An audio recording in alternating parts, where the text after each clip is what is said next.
ಮಚ್ಚಿಡ್ದು reels ಮಾಡಿ ವಿವಾದಕ್ಕೆ ಕಾರಣವಾಗಿದ್ದಂತ ರಜತ್ನನ್ನ ಮತ್ತೆ ಬಂಧಿಸಿದ್ದಾರೆ ಬಸವೇಶ್ವರ ನಗರ ಪೊಲೀಸರು. ಅರೆಸ್ಟ್ ಆಗಿದ್ದಾರೆ ರಜತ್. ವಿಚಾರಣೆಗೆ ಹಾಜರಾದಂತ ಸಂದರ್ಭದಲ್ಲಿ ರಜತ್ನನ್ನ ಬಂಧಿಸಲಾಗಿದೆ. ಈ ಪ್ರಕರಣದಲ್ಲಿ ಆತನಿಗೆ ಬೇಲ್ ಸಿಕ್ಕಿತ್ತು. ಒಂದಿಷ್ಟು ಕಂಡೀಷನ್ಸ್ ಗಳನ್ನ ಹಾಕಿ ಜಾಮೀನನ್ನ ಮಂಜೂರು ಮಾಡಲಾಗಿತ್ತು. ಆದ್ರೆ ಈ ಷರತ್ತುಬದ್ಧ ಬೇಲ್ ಮೇಲೆ ಹೊರಗಿದ್ದಂತ ರಜತ್ ಬೇಲ್ ಪಡೆದ ಮೇಲೆ ಕೋರ್ಟ್ಗೆ ಹಾಜರಾಗಿರಲಿಲ್ಲ. ಹೋದಲ್ಲಿ ಬಂದಲ್ಲಿ ಇನ್ನೊಂದಿಷ್ಟು ಕಾಂಟ್ರವರ್ಸಿ ಕ್ರಿಯೇಟ್ ಮಾಡೋ ರೀತಿಯಲ್ಲಿ ಮಾತಾಡ್ತಾ ಇದ್ರು, ದುರಹಂಕಾರವನ್ನ ಪ್ರದರ್ಶನ ಮಾಡ್ತಾ ಇದ್ರು. ರಜತ್ ವಿರುದ್ಧ ಜಾಮೀನು ರಹಿತ ವಾರೆಂಟ್ ಜಾರಿಯಾಗಿತ್ತು. ನಟ ವಿನಯ್ ಕೂಡ ಬಂಧನಕ್ಕೆ ಒಳಗಾಗುವಂತ ಸಾಧ್ಯತೆ ಇದೆ.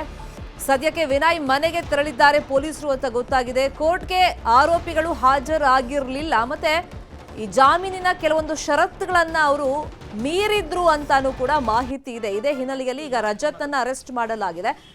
ವಿನಯ್ ಕೂಡ ಕೆಲವೇ ಕ್ಷಣಗಳಲ್ಲಿ ಬಂಧನಕ್ಕೆ ಒಳಪಡುವಂತ ಸಾಧ್ಯತೆ ಇದೆ. ಅವರ ಮನೆ ಹತ್ರ ಈಗ ಪೊಲೀಸರು ಹೋಗಿದ್ದಾರೆ ವಿಚಾರಣೆಗೆ ಅಂತ. ಇವತ್ತು ರಜತ್ ಪೊಲೀಸ್ ಸ್ಟೇಷನ್ಗೆ ಬಂದಂತ ಸಂದರ್ಭದಲ್ಲೇ ಮತ್ತೆ ಬಂಧಿಸಿದ್ದಾರೆ ಪೊಲೀಸರು.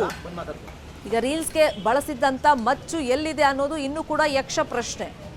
ಯಾಕಂದ್ರೆ ಈ ಆರೋಪಿಗಳು ಆ ಮಚ್ಚನ್ನ ಸಾಕ್ಷ್ಯ ನಾಶ ಮಾಡುವಂತ ಪ್ರಯತ್ನಗಳನ್ನು ಮಾಡಿದ್ದಾರೆ ಅಂತಾನೂ ಕೂಡ ಇವ್ರ ಮೇಲೆ ಆರೋಪ ಇದೆ.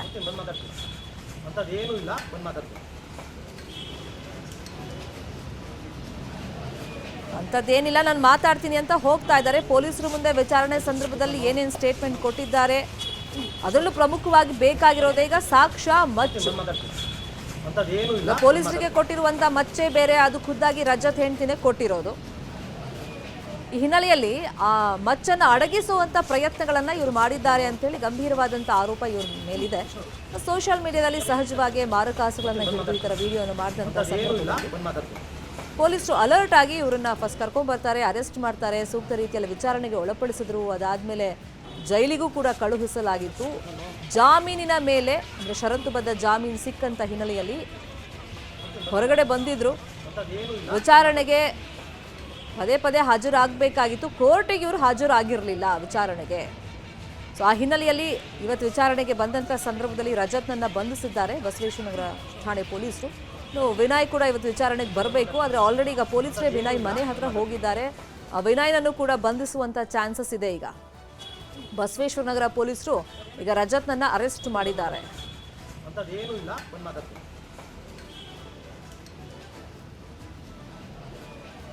ಇದೇ ವಿಚಾರವಾಗಿ ಇನ್ನಷ್ಟು ಡೀಟೇಲ್ ಆಗಿ ಇನ್ಫಾರ್ಮೇಶನ್ ಕೊಡ್ತಾ ಹೋಗೋದಕ್ಕೆ ನೇರ ಸಂಪರ್ಕದಲ್ಲಿ ಕನೆಕ್ಟ್ ಆಗಿದ್ದಾರೆ ನಮ್ಮ ರಿಪೋರ್ಟರ್ ಮಂಜು ಆರ್ಯ. ವಿಚಾರಣೆಗೆ ಅಂತ ಬಂದಿದ್ದು ರಜತ್, ಯಾವ ಕಾರಣಕ್ಕೆ ಈಗ ಅರೆಸ್ಟ್ ಮಾಡಿದ್ದಾರೆ? ವಿನಯ್ ಈಗ ವಿಚಾರಣೆಗೆ ಬರ್ತಾರಾ ಅಥವಾ ಮನೆಯಿಂದ ಅರೆಸ್ಟ್ ಮಾಡಿ ಕರ್ಕೊಂಡ್ ಬರ್ತಾರಾ? ಏನು ಅಪ್ಡೇಟ್ ಸಿಗ್ತಾ ಇದೆ ಅಲ್ಲಿ? ಶರ್ಮಿತಾ, ಮಚ್ಚನ್ನ ಇಟ್ಕೊಂಡು ರೀಲ್ಸ್ ಮಾಡಿದಂತಹ ಪ್ರಕರಣಕ್ಕೆ ಸಂಬಂಧಪಟ್ಟಂತೆ ಮಾಜಿ ಬಿಗ್ ಬಾಸ್ ಸ್ಪರ್ಧಿಗಳಾದಂತಹ ರಜತ್ ಹಾಗೂ ವಿನಯ್ ಇಬ್ಬರನ್ನೂ ಕೂಡ ಅಷ್ಟೇ ಬಸವೇಶ್ವರ ನಗರ ಪೊಲೀಸರು ಅರೆಸ್ಟ್ ಮಾಡಿದ್ರು. ಅರೆಸ್ಟ್ ಮಾಡಿದಂತಹ ಬಳಿಕ ಅವರಿಬ್ಬರು ಕೂಡ ಅಷ್ಟೇ ಕೋರ್ಟ್ ಮೂಲಕವಾಗಿ ಜಾಮೀನನ್ನು ಪಡ್ಕೊಂಡಿದ್ರು. ಜಾಮೀನು ಕೊಟ್ಟಂಥ ಸಂದರ್ಭದಲ್ಲಿ ನ್ಯಾಯಾಲಯ ಒಂದಷ್ಟು ಷರತ್ತುಗಳನ್ನು ಕೂಡ ಇಬ್ಬರು ಆರೋಪಿಗಳಿಗೆ ವಿಧಿಸಿತ್ತು. ಅದರಲ್ಲೂ ಕೂಡ ಪ್ರಮುಖವಾಗಿ ಏನು ಅಂತಂದರೆ, ಯಾವಾಗ ಈ ಒಂದು ಪ್ರಕರಣದ ಹಿಯರಿಂಗ್ ಇರುತ್ತೆ ಆ ಒಂದು ಸಂದರ್ಭದಲ್ಲಿ ಖುದ್ದಾಗಿ ಕೋರ್ಟ್ಗೆ ಹಾಜರಾಗಬೇಕು ಅಂತಲೂ ಕೂಡ ಹೇಳಿದ್ರು. ಆದರೆ 2 ಬಾರಿಯೂ ಕೂಡ ಅಷ್ಟೇ ಇವರು ಕೋರ್ಟ್ಗೆ ಹಾಜರಾಗಿರಲಿಲ್ಲ. ಈ ಒಂದು ಕಾರಣಕ್ಕೋಸ್ಕರ ಇಬ್ಬರು ಆರೋಪಿಗಳ ವಿರುದ್ಧ ಇದು ನಾನ್ ಬೇಲೇಬಲ್ ವಾರೆಂಟನ್ನು ಕೂಡ ಅಷ್ಟೇ ಕೋರ್ಟು ಜಾರಿ ಮಾಡಿತ್ತು. ಈ ಬೆನ್ನಲ್ಲೇ ಇವತ್ತು ರಜತ್ಗೂ ಕೂಡ 11 ಗಂಟೆಗೆ ವಿಚಾರಣೆಗೆ ಹಾಜರಾಗುವಂತೆ ಪೊಲೀಸರು ನೋಟಿಸನ್ನು ಕೂಡ ಕೊಟ್ಟಿದ್ರು. ನೋಟಿಸ್ ಕೊಟ್ಟಂತಹ ಟೈಮ್ಗೆ ರಜತ್ ಕೂಡ ವಿಚಾರಣೆಗೆ ಬರ್ತಾರೆ. ವಿಚಾರಣೆಗೆ ಬರುವಂತಹ ವೇಳೆಗೆ ಕೋರ್ಟಿಂದಲೂ ಕೂಡ ಅಷ್ಟೇ ನಾನ್ ಬೇಲೇಬಲ್ ವಾರೆಂಟ್ ಇಶ್ಯೂ ಆದಂಥ ಕಾರಣಕ್ಕೋಸ್ಕರ ಸದ್ಯಕ್ಕೆ ರಜತ್ನ ಪೊಲೀಸ್ ಸ್ಟೇಷನ್ನಲ್ಲಿ ಅರೆಸ್ಟ್ ಮಾಡ್ಕೊಂಡಿರುವಂಥದ್ದು. ಸದ್ಯಕ್ಕೆ ವಿನಯ್ ಈಗಾಗಲೇ RR ನಗರದ ಮನೆಯಲ್ಲಿದ್ದಾರೆ ಅನ್ನೋಂಥದ್ರ ಬಗ್ಗೆ ಮಾಹಿತಿಯನ್ನು ಅರ್ಥಂಥ ಪೊಲೀಸರು ಸದ್ಯಕ್ಕೆ ನೇರವಾಗಿ ವಿನಯ್ ಮನೆಗೂ ಕೂಡ ಈಗಾಗಲೇ ಹೋಗ್ತಾ ಇದ್ದಾರೆ. ವಿನಯನ್ನು ಕೂಡ ಅಷ್ಟೇ ಈಗಾಗಲೇ ಅರೆಸ್ಟ್ ಮಾಡ್ಕೊಳ್ತಾರೆ. ಅರೆಸ್ಟ್ ಆದಂತಹ ಬಳಿಕ ಮಧ್ಯಾಹ್ನದ ವೇಳೆಗೆ ಇಬ್ಬರು ಆರೋಪಿಗಳನ್ನು ಕೂಡ ಅಷ್ಟೇ ಮತ್ತೆ ನ್ಯಾಯಾಲಯಕ್ಕೆ ಹಾಜರುಪಡಿಸ್ತಾರೆ. ನ್ಯಾಯಾಲಯಕ್ಕೆ ಹಾಜರುಪಡಿಸಿದಂಥ ಬಳಿಕ ಮುಂದಿನ ಒಂದು ಪ್ರಕ್ರಿಯೆಗಳು ಕೂಡ ಅಷ್ಟೇ ನಡೆಯುತ್ತೆ. ಶರ್ಮಿತಾ, ಮಂಜು ಆರ್ಯ, ಕುತೂಹಲ ಫ್ರಮ್ ದ ಡೇ ಒನ್ ಇದ್ದಿದ್ದು ಆ ಮಚ್ಚು ರಿಯಲ್ ಮಚ್ಚ ಅಥವಾ ಈ ರಿಯಾಲಿಟಿ ಶೋಗೋಸ್ಕರ ಪ್ರಾಪರ್ಟಿಯಾಗಿ ಯೂಸ್ ಮಾಡಿದ ಮಚ್ಚ ಅಂತೇಳಿ.